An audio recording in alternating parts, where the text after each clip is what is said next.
welcome two daytime legends who need no introduction, Alex Trebek and Pat Sajak.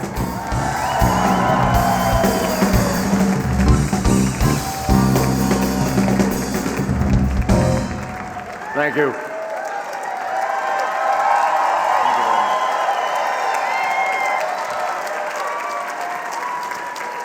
Pat and I are here tonight to present a very special award to a very, very, very special man. Yeah. Some people might think we're here just to kiss up to our boss. And to those people, I say, what's wrong with that? Hey, for the past 20 years, it's worked. Let's not change a thing. We actually are truly honored to be here tonight. Harry Friedman has been executive producer of Wheel of Fortune for over 20 years and of Jeopardy for over 15 years. Absolutely. And from day one, we knew we had a man of extraordinary talents and instincts, and I'm firmly convinced that it's that talent and those instincts that have allowed us to still be going strong after all these years and be so successful in this changing television landscape. And aside from his talent and those instincts, he's a man who cares. He cares about the people who work for and with him. He cares about the people he works for. He cares about our audience. He cares about our players. Mostly cares about his beautiful family. He is a devoted husband and father, and if you Google the phrase doting grandfather, you'll see Harry's picture come up. It has been a great joy for me and a distinct honor to be a part of this ride. And I know, Alex, you have some things to say, which I know will be a challenge, because you don't care much for Harry, I understand. Well, I have worked for some of the biggest names in producing in games and quiz shows, starting with Mark Goodson. But I have always said that Harry Friedman is probably the most imaginative and the most creative of any producer I have ever worked for. Also, he's very funny. Now, having said that, he's not as funny as he was when he was writing one-liners for Paul Lynde and all of those other celebrities on Hollywood Squares. But hey, he has accomplished a great deal, and it's a great pleasure to be here tonight to honor him. So enough about the man. Yeah, we're going to look at some of his work. We have a video here which will demonstrate that. Now, it's pretty amazing to see how our shows have changed over the years and improved, I think. Take a look and you'll agree, I'm sure. The golden age of television, a powerful new medium that will shape the lives of millions of Americans and especially the life of a young boy in Omaha, Nebraska. His father, David Friedman, was one of Omaha's first TV dealers and repairmen, and the constant presence of this new medium would captivate a young Harry Friedman. In 1971, inspired by his hometown hero Johnny Carson, Harry Friedman moved to Los Angeles to pursue a career in television. 6 months later, he landed a job on The Hollywood Squares. Starting as a freelancer for $5 a question, he soon became a full-time writer and eventually associate producer, winning his first daytime Emmy. Will anything bring tears to a monkey's eyes? Learning that Tarzan swings both ways. After Hollywood Squares and the new Hollywood Squares, Harry gained valuable experience in talk, relationship, and more game shows. In 1995, Harry was named producer of Wheel of Fortune. From Sony Pictures Studios, it's America's Game.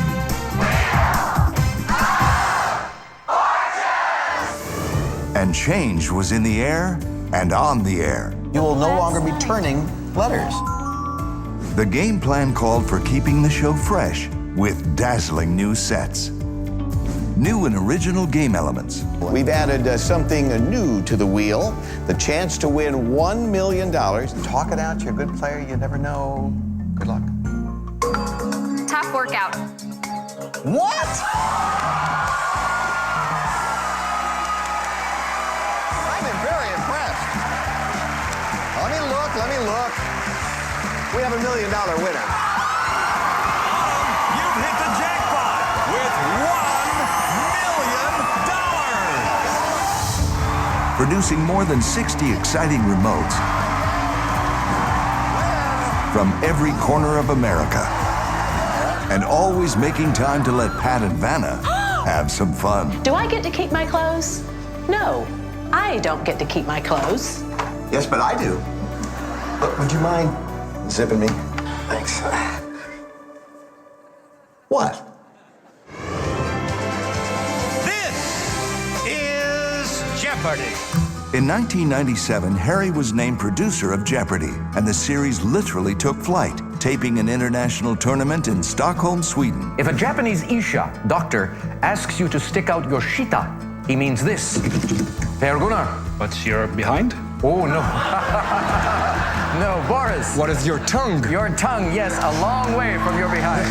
Since then, Jeopardy fans have been treated to college championships taped on campuses across the country. Milestone celebrations from iconic venues, as well as celebrity episodes featuring an impressive roster of guests from the worlds of entertainment, news, sports, and politics. I am a slow starter, Alex, but I think that you'll find that I will catch up with Double Jeopardy. Tom, that is a pen, not a microphone. 2001 saw the introduction of the Clue Crew, Jeopardy correspondents who travel the world bringing clues to life. Clues from the Arctic on the next Jeopardy! The 2004 season was a true game changer. A computer programmer named Ken Jennings made Jeopardy history, winning 74 games and over $2.5 million. In 2011, Jennings and fellow Jeopardy legend Brad Rutter would face IBM's Watson computer in a celebrated exhibition match of man versus machine. Ladies and gentlemen, this is Watson. Jeopardy continues to innovate with new tournaments. While our teachers may be competing against each other this week on Jeopardy, every day they're working together. What did I miss? New and unique content partners. Hi, I'm Lin-Manuel Miranda, writer and star of Hamilton. Join me as I present clues about Alexander Hamilton on Jeopardy! Now in its 33rd season, America's favorite quiz show is the most honored game show in TV history. Wheel of Fortune and Jeopardy, the two most successful game shows of all time.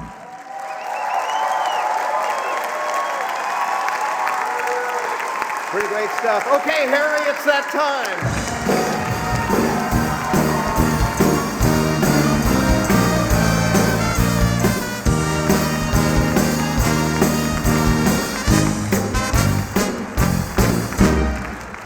On behalf of the National Academy of Television Arts and Sciences, Pat and I are very proud to present you with the Lifetime Achievement Award. You deserve it. Thank you. Thank you.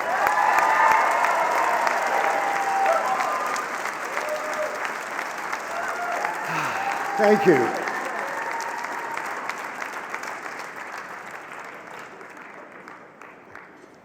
That image of me sitting on the edge of my bed at the age of 10 watching TV. You know, some parents give their kids a pony for their birthday, some a bicycle. I got a used black and white TV. But it was magic, and it still is. It captivated me then, and it does to this day. Thank you, Pat and Alex, for those kind remarks. It's you have made me look really good for the last 20 plus years, and I say to any producer in the house, if you're you should only be so lucky to be able to work with talent like this. So thank you.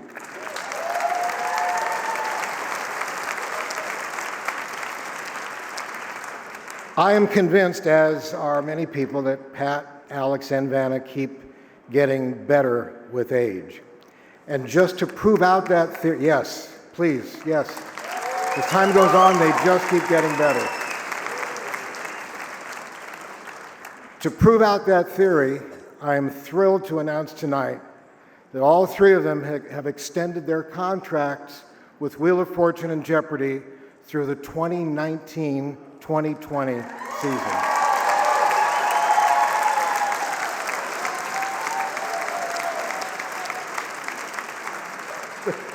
This looks like it comes as a surprise to Alex. I'll explain it all later. I want to thank the TV Academy, to Chuck Dages, to Bob Morrow, to David Michaels for considering me for this honor, and to congratulate Mary Hart, who on Sunday night will likewise be receiving a Lifetime Achievement Award.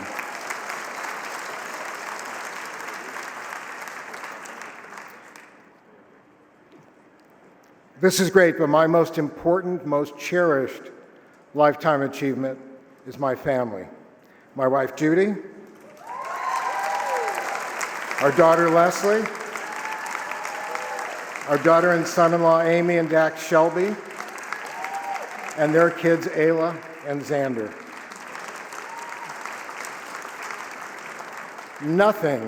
Nothing is more important to me than making you proud.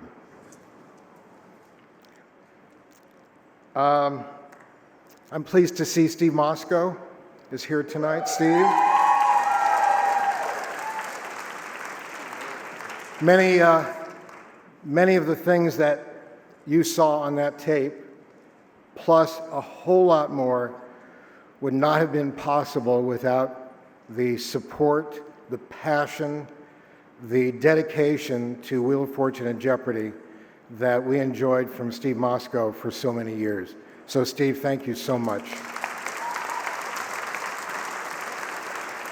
When you start to look back on a career in preparation for a night like this, you really begin to wonder, is there such a thing as fate? Is there destiny? Are some things meant to be, or are other things just coincidence?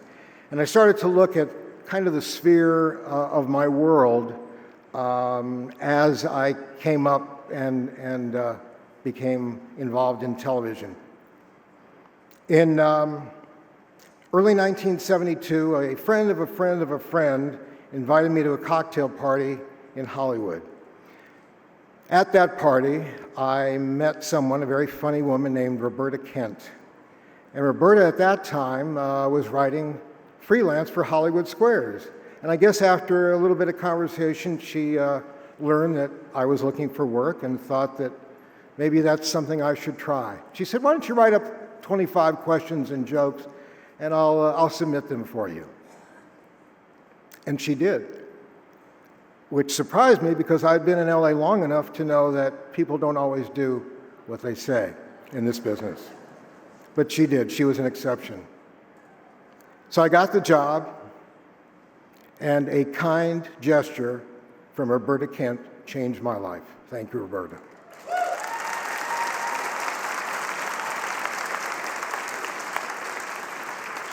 So I joined Hollywood Squares, shared my office with a bucket filled with ammonia and a wet mop and a telex machine. Eventually I got my own office, and for the next 10 plus years, Merrill Heater, Bob Quigley, Jay Reddick, the multi-talented Peter Marshall treated me to a master class in TV production. There was so much I learned during that period, I can't imagine that I could have had a better education in all of television. And after I'd been there for about a year, I started working at the studio when we were taping, and I got to meet Johnny Carson. The other maybe coincidental thing about landing the job at Hollywood Squares is that the last thing I packed in my car before I left the Midwest was my television, my beloved television, not the one you saw in the video. This was a color television that weighed 60 pounds, but because it had a handle, it was a portable. It was the last thing I packed, and the last thing I watched before I unplugged it was Hollywood Squares. Coincidence? Maybe. Maybe it was also coincidence that during those first few years, the daytime show that we were always in competition with was this quiz show out of New York called Jeopardy! And we routinely were trading first place in the ratings in daytime. Typically 30 rating, 45 share, sometimes 29, sometimes 46, Those were the numbers then. In 1974, I was asked to sit in on the pilot for a show that had been developed under the title of Shopper's Bazaar. It got piloted as something called Wheel of Fortune. And being the visionary that I knew I was, after all, I already had 2 full years of experience in the business, I said, that'll never work. Well, it did. It did. In fact, it replaced Jeopardy on the NBC daytime lineup. So that was my first introduction to Wheel of Fortune. After Wheel, by the way, Wheel was, as all shows eventually will be, well, maybe not all, it was canceled with a 19 rating and a 27 share. Wouldn't we all love to have that today? I was asked to join Rick Rosner in bringing back Hollywood Squares, the new Hollywood Squares, and so Rick, who is not able to be here tonight, who was adventurously and fearlessly creative, taught me a lot about production, about producing shows, everywhere from the bright lights of Broadway to the bright daylight of a beach in the Bahamas to the dim light of a cocktail lounge at the airport Sheraton. So, Rick, I thank you for that. Right about that time, I acquired an agent, Richard Lawrence. And he is my agent to this day. And Richard, I thank you for always returning my calls, even when I was, shall we say, between jobs. So thank you for that.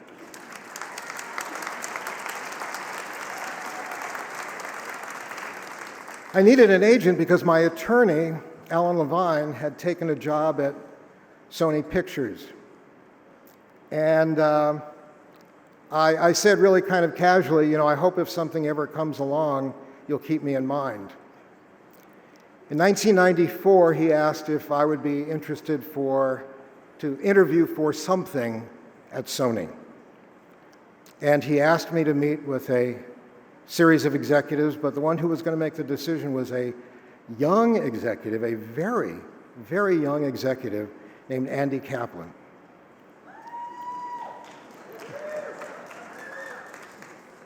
And I met him over breakfast, and I was surprised at how wise he was for being so young. Did I mention that he was young?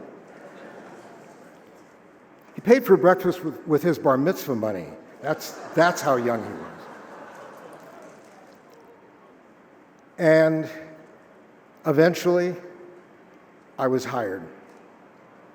It changed my life. It was the chance of a lifetime, and I will always be grateful.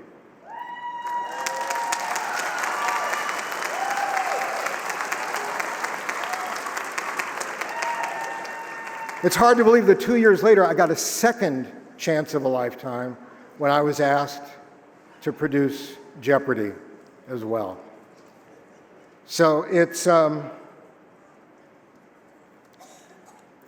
with great humility that I accept this. I think a lot of people believe that after all this time, these shows must run by themselves, and the staff knows that nothing makes me bristle more than having someone say that. So could I ask all the Wheel of Fortune and Jeopardy people who are here tonight, please raise your hand so you can see all of the people, some of the people who make these shows run by themselves.